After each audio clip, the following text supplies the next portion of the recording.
Well, today I'm joined with Gene Washington, College Football Hall of Famer, former Michigan State alum, and a Minnesota Viking. Thank you for being with us today, Gene. Well, thank you. It's great being on. I really appreciate this opportunity to talk with you. Absolutely. I really do appreciate you taking the time. And so I just really wanted to get us started. I really just wanted to learn a little bit more about your story. Uh, I'm from LaPorte, Texas, a small city right outside of Houston. In the Houston, Texas area. Oh, I went to school in Baytown, Texas. My high school, I went to school in Baytown, Texas.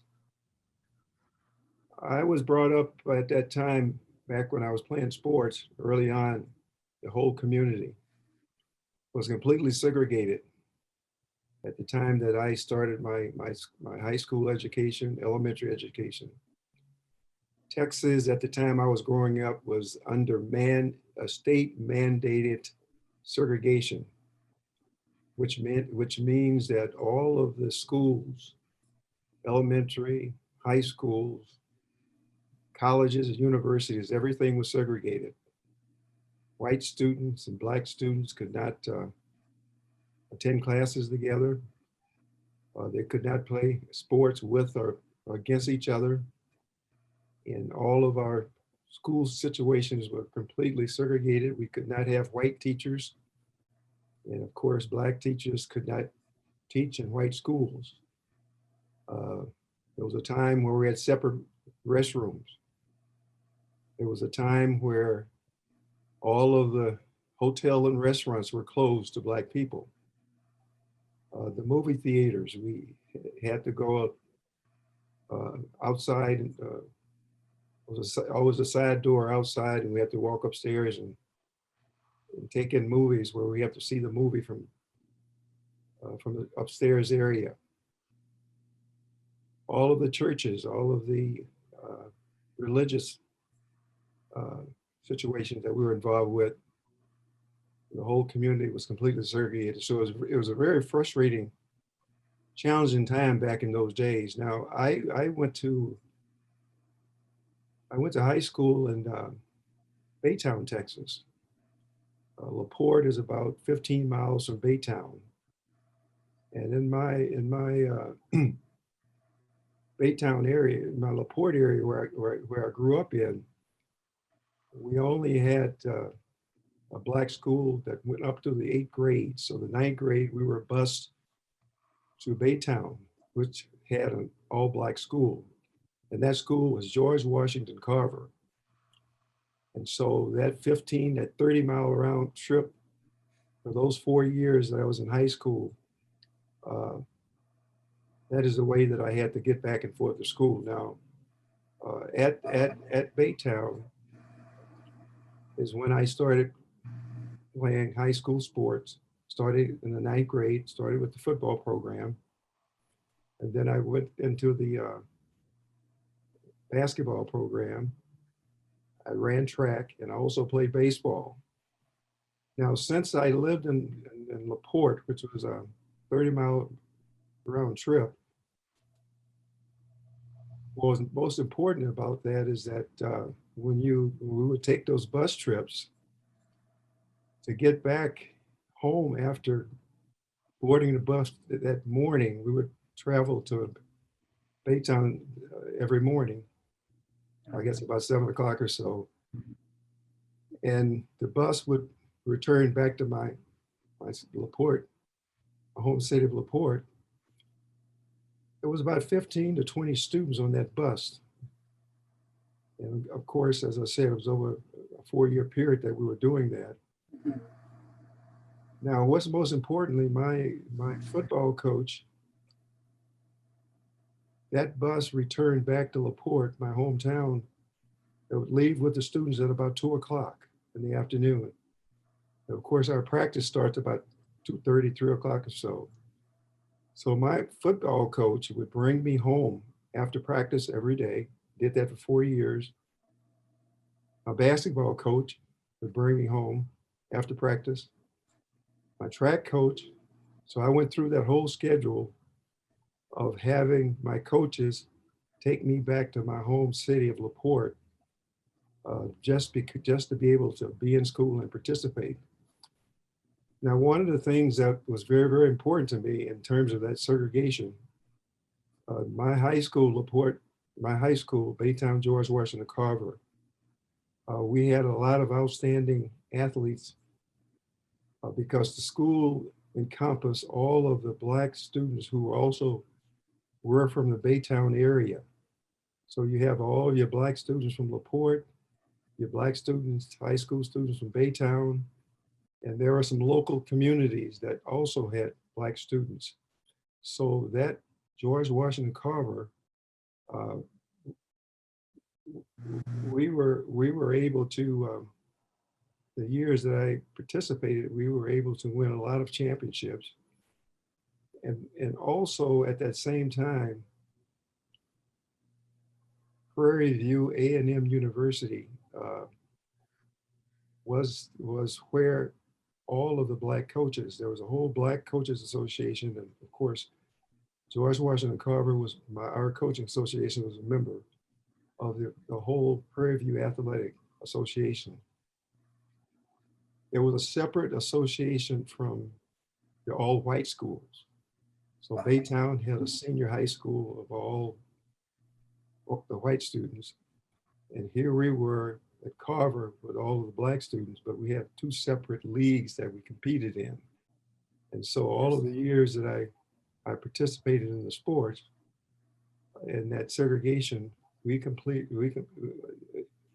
I participated in a completely segregated league and did so for those 4 years. Now, when I had a chance to, one of the things going in that situation, the number one thing that always stood out with me was the fact that education was most important.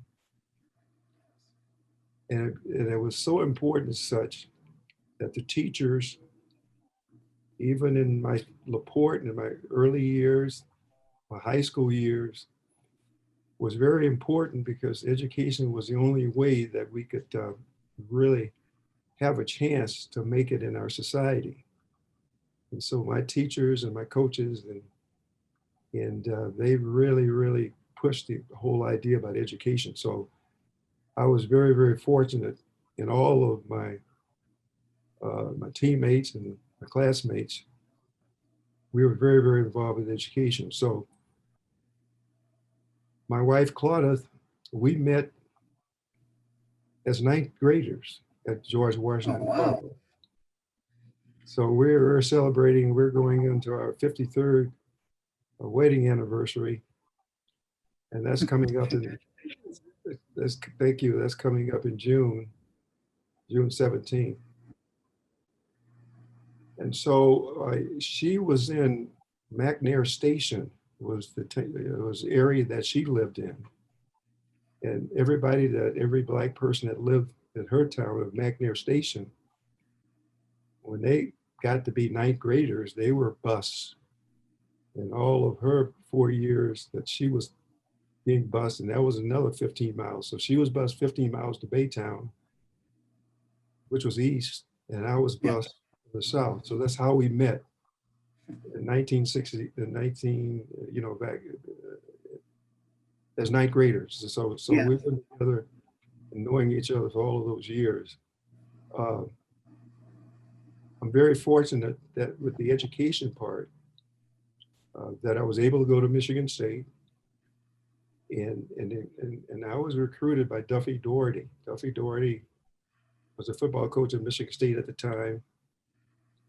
The athletic director, Biggie Munn, and our president of the university, President Hanna was our president at the time. So I was very fortunate that Duffy, during that time, was recruiting Black athletes, especially from Southern schools. He was one of the only white coach, if you will, from the North, and he's from Michigan State, would put on coaching clinics in the Houston area where I lived. He did that all through the South, uh, Carolinas and Louisiana.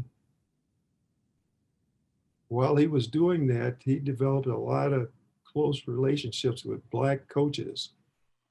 And one of the coaches that he partnered with very closely was Willie Ray Smith out of Beaumont, Texas.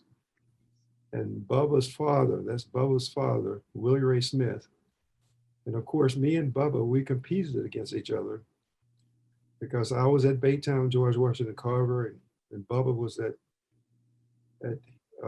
Charleston Parlet, which was in Beaumont, Texas. And that was about an hour's drive from my Baytown, my LaPorte home, my Baytown area.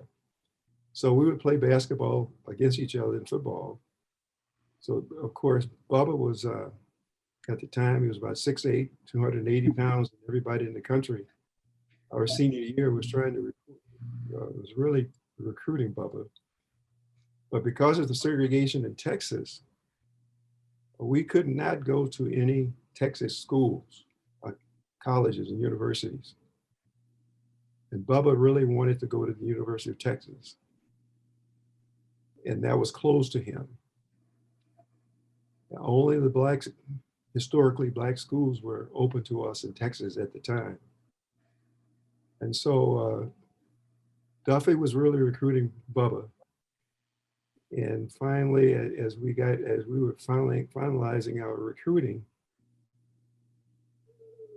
I got a call from, I touched base with Bubba. We touched base, and because we were friends, talking back and forth about where we were going to college and everything. And what happened was that he said, well, Gene, I really wanted to go to the University of Texas. Since I can't go, I'm going to Michigan State. And I will be signing with Michigan State University. And of course, I had no idea where Michigan State was. That's at least 1,500 miles from LaPorte, Texas. So he shared that information that he was going to Michigan State, and he said, Gene, I will tell Duffy, I will share the fact that Duffy, that he should also bring me up to Michigan State with him. And so based upon his recommendation, Duffy brought me to Michigan State. He did send one of his coaches down to visit my home, to visit with me. And in doing that, when that coach came down to visit, because back in the day, we didn't have the films and the video recordings and all of that. So to be on the safe side, Duffy did send somebody down to visit us at our home. And one of the things that I'll always remember is that in that visit, Danny Borster was he was one of the assistant coaches, and Danny was involved with our offense. He was the quarterback coach.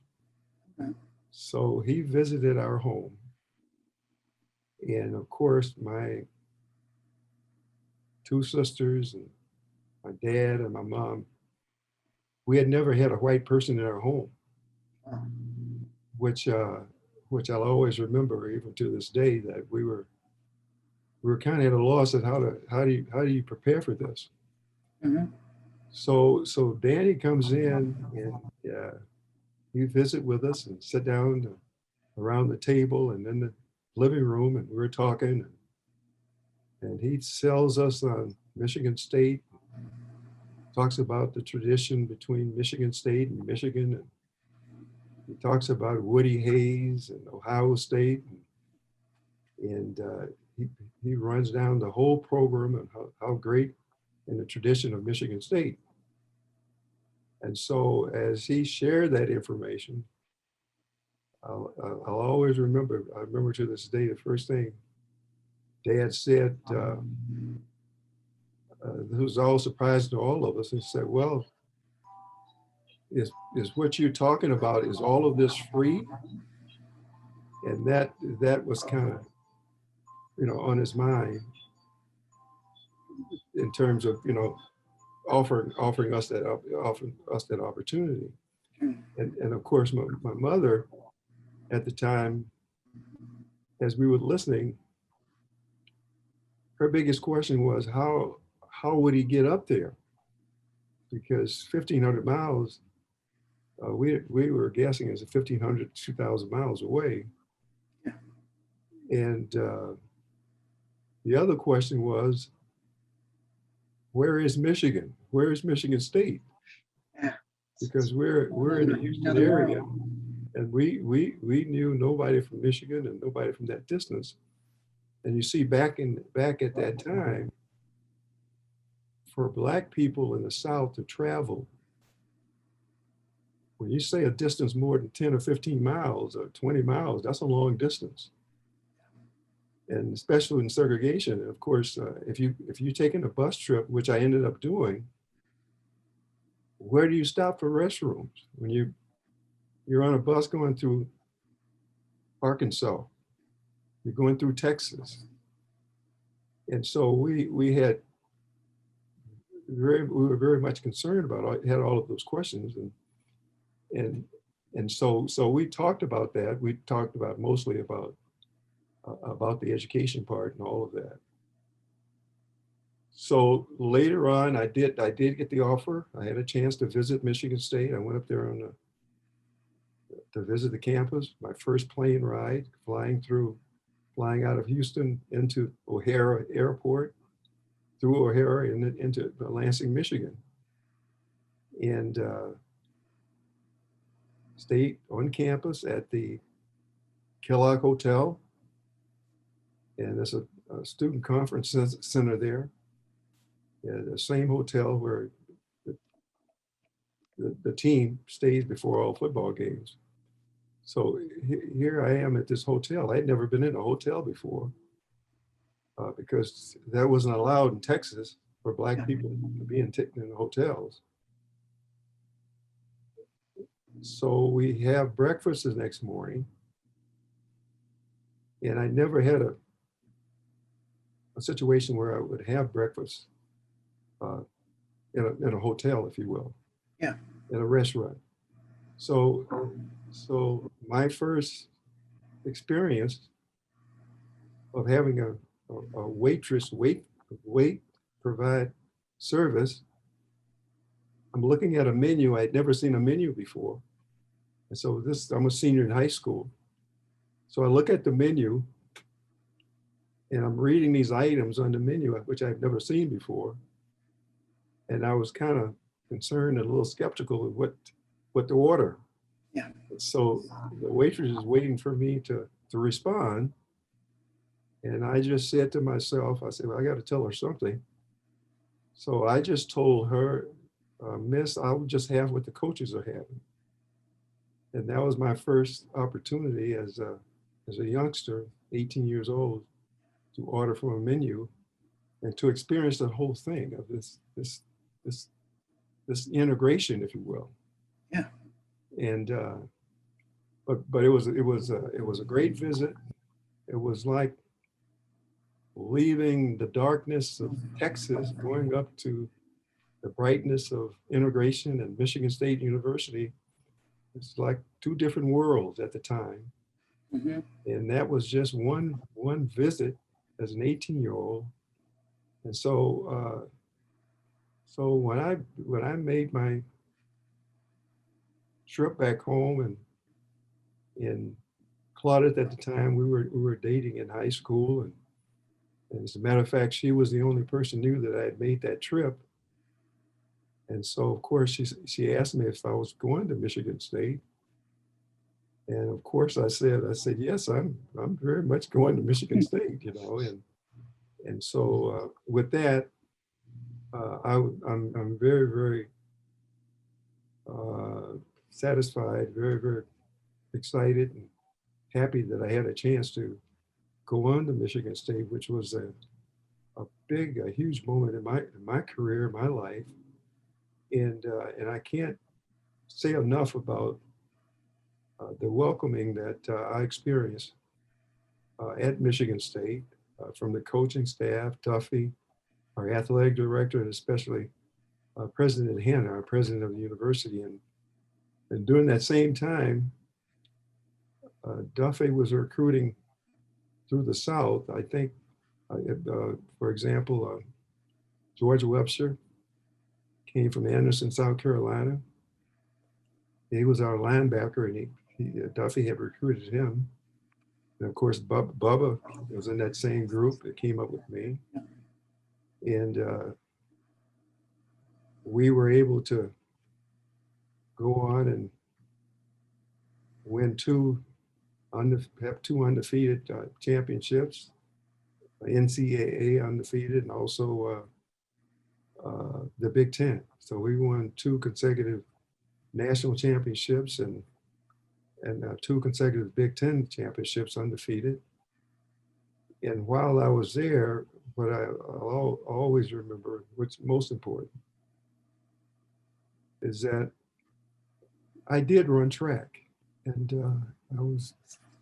I ran indoor and I ran outdoor track. And that was one of the things that Bubba shared with Duffy when he was trying to tell him. And he told Duffy that Gene runs track also, that he could help with the track program. And that was one of the selling features that Bubba had presented, his dad had presented, because Duffy knew nothing about my track background. So I go up to Michigan State. As a freshman, I started running track. I was undefeated as a freshman, running hurdles. I was a hurdler in high school. I had I was in the top 5 in the country in terms of my times in low hurdles and high hurdles. And I share that with you because at the same time, when I was running hurdles in Texas, Clinton Jones, my teammate, he was in school at Cathedral Latin in Ohio, Cleveland, Ohio. And he was the #1 high hurdler in the country at the time in the hurdles. So he was, while I was in the top 5, he was #1, 2, or 3. We were all very close, but he was the #1 hurdler in the country. So little did I know, we knew each other because, in segregation, because of the segregation, nobody knew about our times when I was in Texas because I competed in an all-black situation. Mm-hmm. And so there was a national posting that my track coach knew all about, that he shared, and I knew where I stood. And so all of a sudden, as freshman, here's Clinton. And he's being recruited, and he had signed on, and we were freshmen running track together against each other. But we both came to Michigan State on track scholarships. Wow. All because of Duffy. See?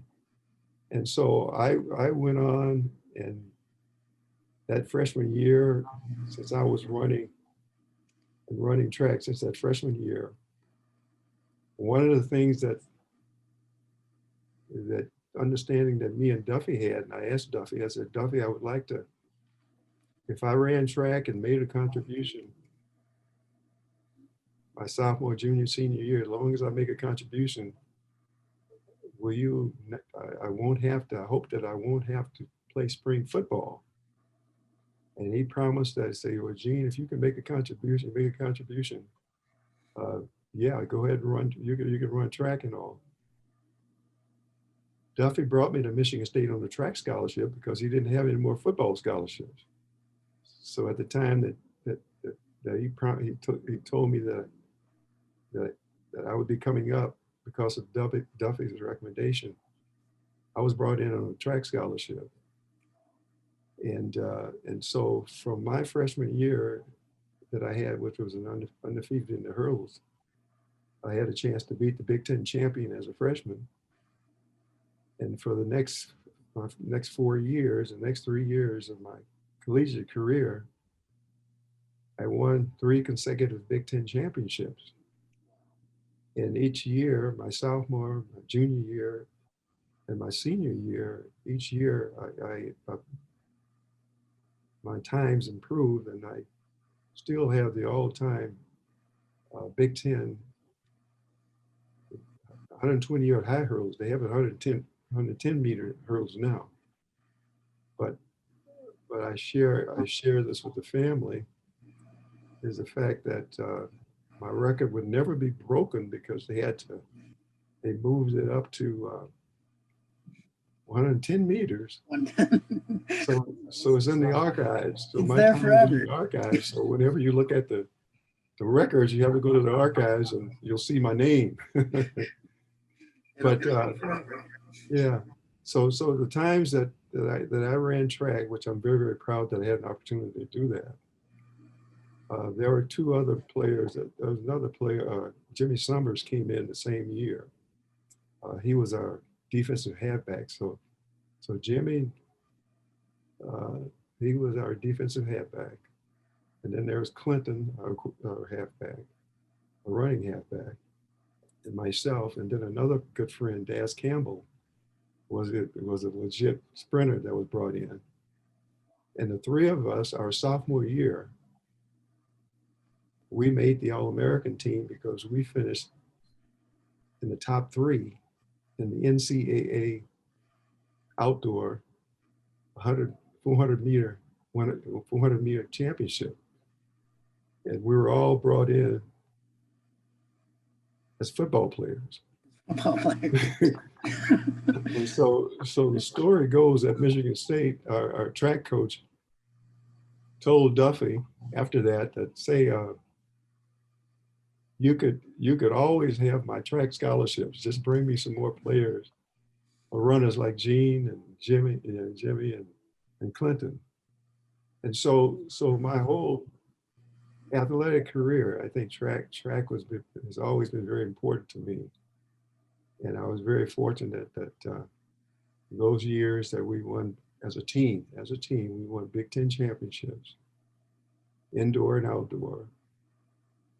I'm very proud and honored that I had a chance to win the first official indoor 60-yard meter high hurdles. Wow. That was in Detroit, Michigan, on boards. And that was in my sophomore year.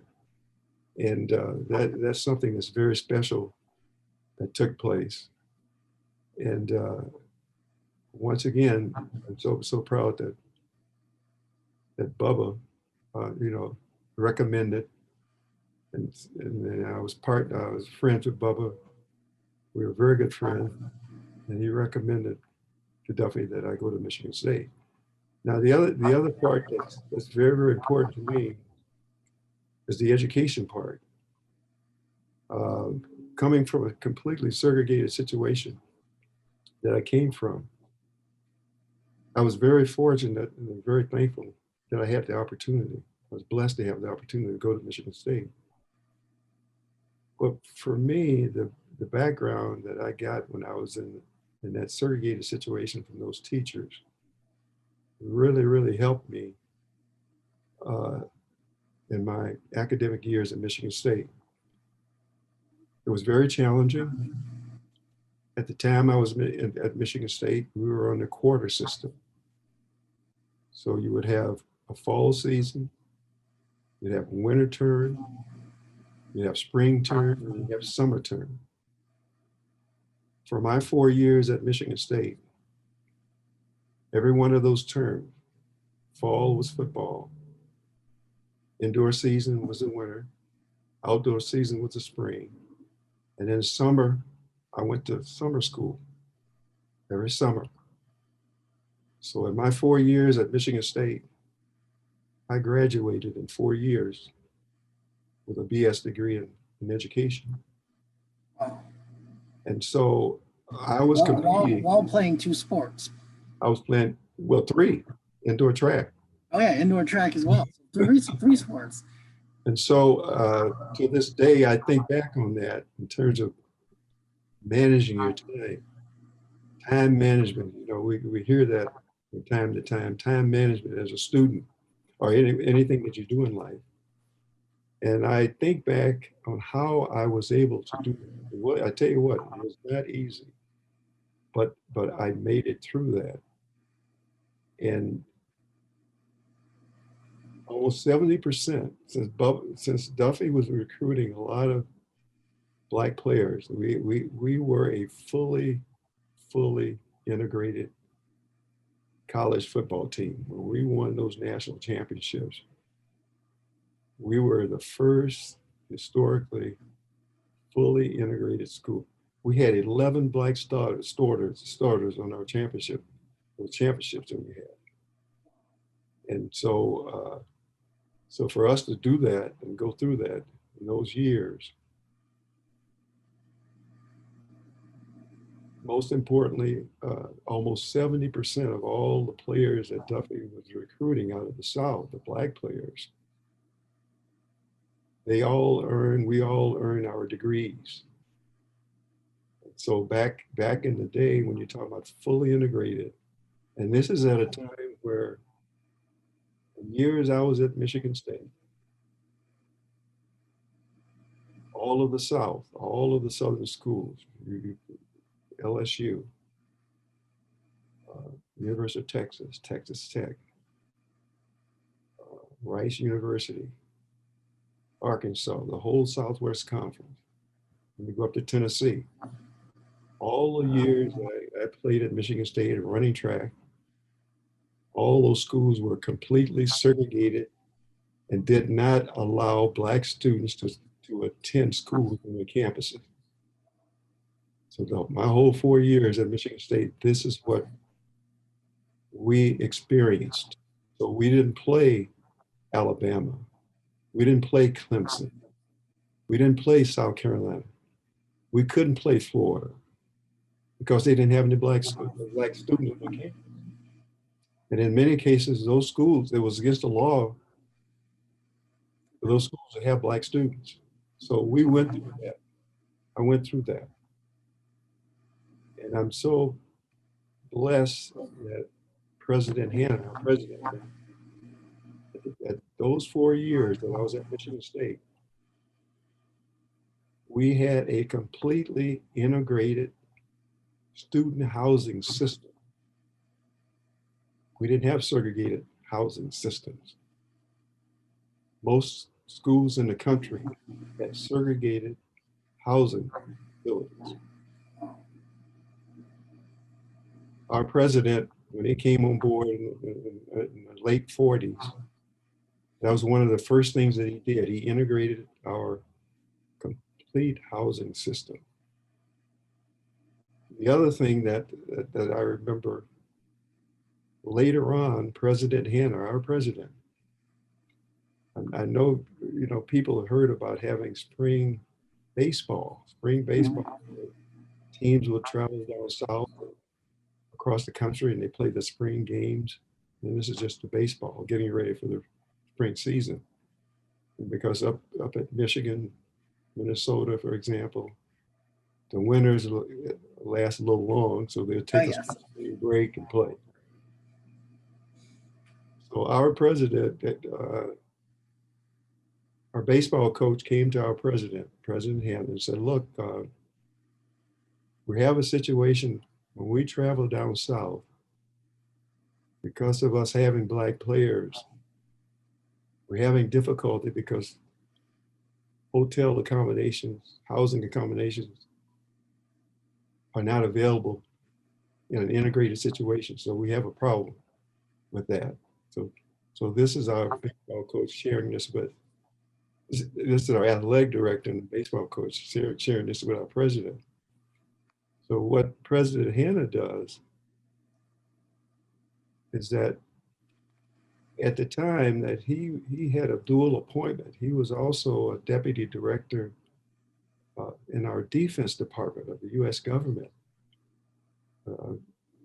Very, very involved with the Eisenhower administration.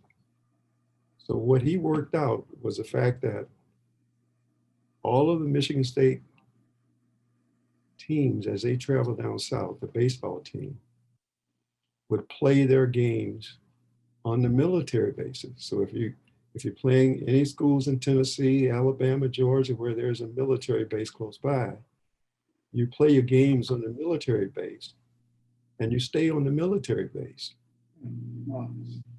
He set that up and made that happen for our team, see. So I'm just sharing that this is the type president that he was. Anything involving now, he was also our civil rights commissioner, the first civil rights commissioner for our American way of life, our government, if you will. So he was involved with that. So I mentioned earlier how involved he was, the heart that he had to make sure that Michigan State was inclusive. Everybody got a chance for an opportunity, and I'm so blessed that I had that chance for an opportunity. The other part that I'd like to share is that while I did go on to play with the Vikings, and I'm very fortunate I had a chance to play at Minnesota. But in the off season, I returned to Michigan State for 4 off seasons, and I worked in the College Placement Bureau, helping Michigan State students find employment, prepare for jobs, especially the seniors, work with students to help them find internships as a part of their academic program. So every year of my pro football career, I returned back to Michigan State and worked in our college placement service bureau that we call it career services now. And while doing that, I completed my graduate work, my master's, and I completed a master's in higher education with an emphasis on employee personnel,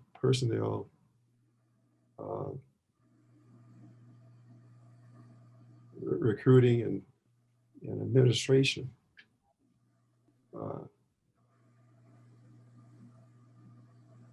Going back and forth like that, when I went back to during the season when I was playing with the Vikings, I always worked during the season. I always had a job for the 8 years that I played pro football. 6 of the 8 years before I was injured, every season I worked at a company. I worked at the 3M company, and I also worked at Dayton Hudson's, which now everybody knows as Target. And I worked in the college relations area of those companies.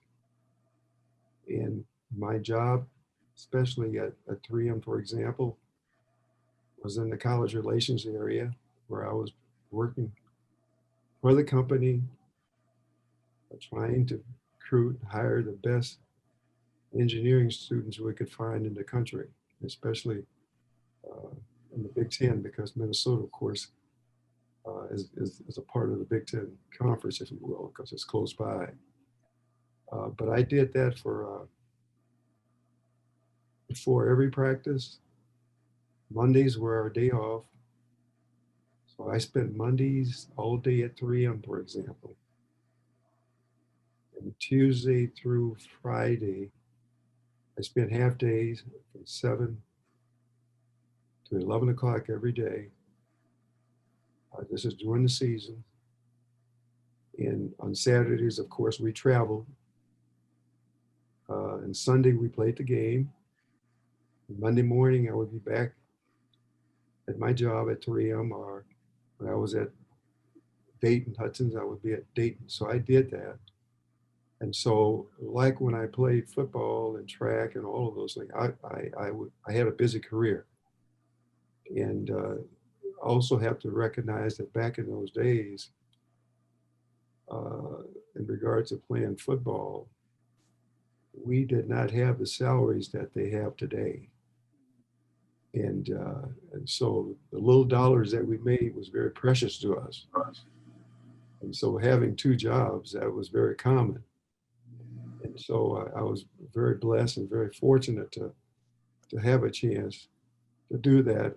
And what was so helpful is the fact that when I worked at Michigan State in the off season, I got to know a lot of those employers, those companies. IBM, for example, Chrysler, Ford, Chevrolet, because in Detroit, you have the whole automobile industry. Mhm. So working for a company like 3M, uh, they're all looking for talent.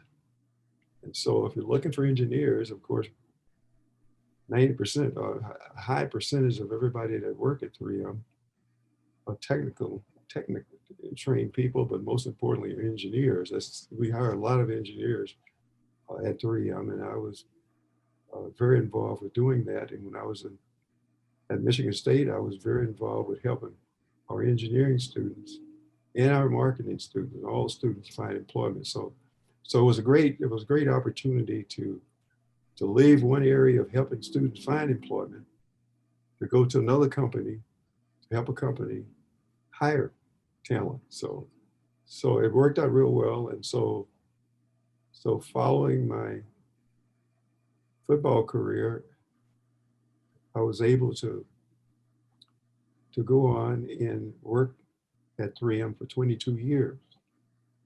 And in doing so,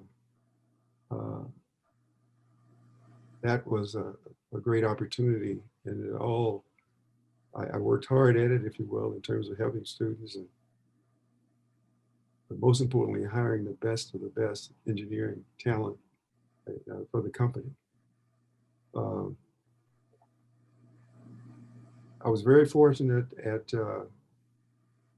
with the Vikings that we won some championship. We were the last team to win the National Football League championship before they started the Super Bowl. We were the last NFL championship team. But people forget that because we lost the Super Bowl to Kansas City, see? And that was early on when they started playing Super Bowls. But in the meantime, we were the last official NFL championship. So I was very fortunate that in my career, that I was a part of a lot of championship teams. But that was one that was most important to us. So I would say the most important thing to me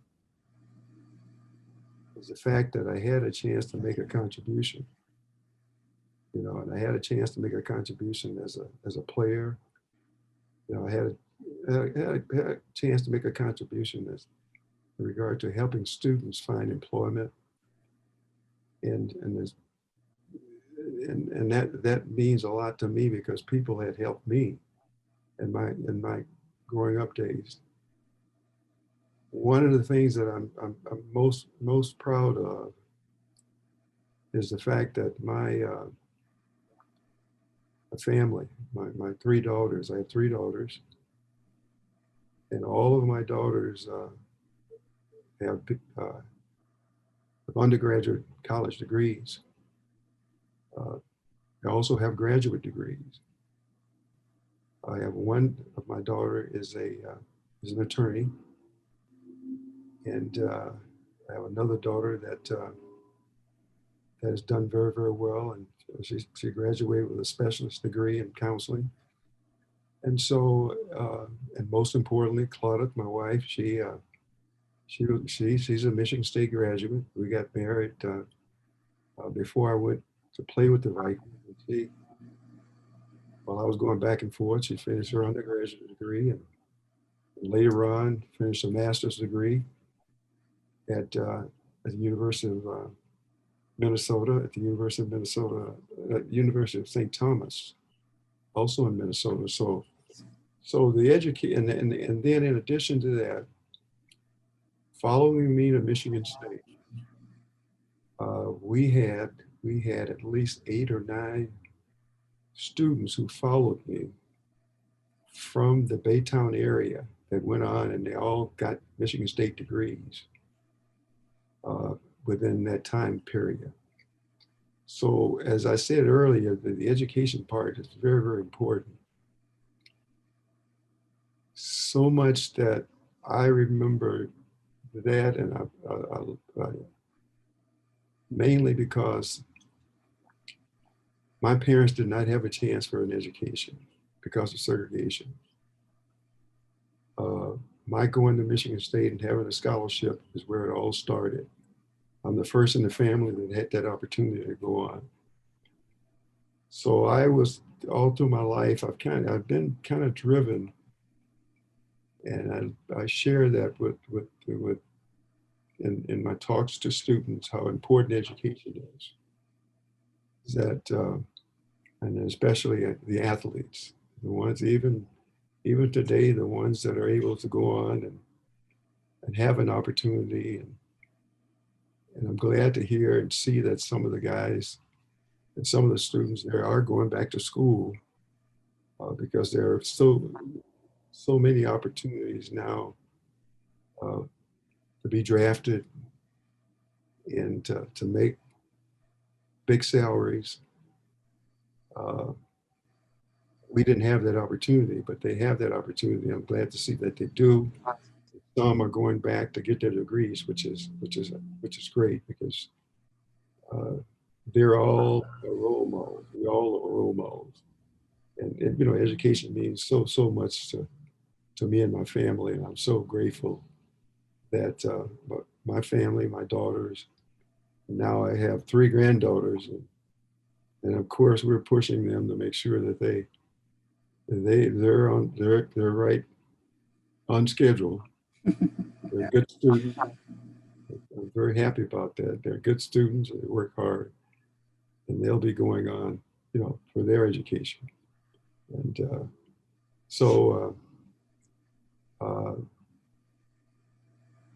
I guess that kind of summarized some of the points that I'd like to make. I know I've talked for a long time here, but any I know, I appreciate it. I really appreciate talking with you and listening to your story.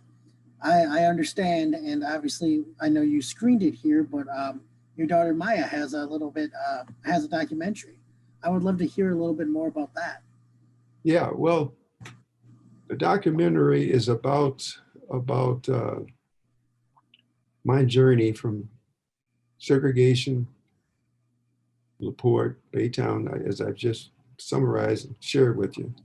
So my journey from LaPorte, Texas, Baytown, Texas, to Michigan State. And once at Michigan State, it talks about and it includes my teammates, information about what we went through as students, winning those championships, nice interviews are shared of my teammates, the players, and it was shared at a time when our most recent teams at Michigan State went to the Rose Bowl. And, Coach D'Antonio was a coach, so it also covers a lot of his success. He just retired last year, and so a lot of my family members are interviewed, featured in the documentary. And what's most important about the documentary is that Maya, my youngest daughter, she thought of doing that, of doing the documentary. And it all ties back to Bubba Smith passed away about 11 years ago. And she was with me in Los Angeles. And at the time, she got a chance to meet all of our teammates, meet all of my teammates. And so Maya's background, she's a USC graduate, University of Southern California. And so she was film production, movie making, all of that. That was her major, did very, very well with that. And she just got the idea and said, Dad, I'm gonna do a documentary on your journey from Texas to Michigan State, and I'm gonna include all of your teammates, the family, and all of this. And that was her idea. So at the time, as a father, you know, we're discussing that. And out of the sky blue, all of this come up. I said, Maya, you know, that's a heck of a challenge. I don't know how you're going to do that, because all of those people got to be interviewed. And you got the Texas people, you got the Michigan State people, you got these coaches, you got the theme, but how do you tie all of this together? And you're going to do a documentary, you got to pull in the photography work and the interviewing work, and you got to write scripts and all that stuff. But she was able to pull it off. And then, of course, the most important thing was the money. So how do you pull it off in terms of the dollars and donations and stuff? So she worked it out, found a way, and she got it done. And so I'm very, very proud of her and doing that. And so it's been featured on the Big Ten Network this past football season. I say this past football season, what football season we had. But at any rate, we've shown it to a lot of people. A lot of people are very proud of it, very happy and impressed with it. And we've got some nice comments, remarks about it. And as a matter of fact, it's done so well, and that when I travel around the country and talk to people, and first thing they ask me, Gene, where's Maya? It's one of those things. So, but I'm proud, and it's a special moment for me and my family, because it tells our story. I know I can talk about going to Michigan State, but I've been able to accomplish. But there's a whole lot of people that I owe a lot of gratitude to for giving me the opportunity. And so when you share that with all of these people, it really makes me feel proud that they are very much involved with that. So I'm very proud. As a matter of fact, we had a chance to even show the documentary down at the College Football Hall of Fame in Atlanta, and had some guests who happened to see it. And so we're glad that we had an opportunity to show that. I think it was one Black History Month not too long ago. Yep, I was down here, so it's 2019. Yeah. So not too long ago, pretty recent. Yeah, so she's been scheduling and doing that, and so again, as I said earlier, we've gotten some nice reviews and honors and everything, and so I'm so proud of Maya in terms of that, her work, film work, especially the documentary. And that's called Through the Banks of the Red Cedar, correct? Yeah, through the Banks of the Red Cedar. And On the Banks of the Red Cedar is our fight song. So as we play sports, that On the Banks of the Red Cedar is sung all the time. So she identified and put together the title of Through the Banks of the Red Cedar. And so this worked out really well. We're very, very proud of it. I love to hear that. Well, Gene, I want to thank you so much for taking your time with us today. I really do appreciate it. Thank you, and stay safe. Yeah, you as well. You as well.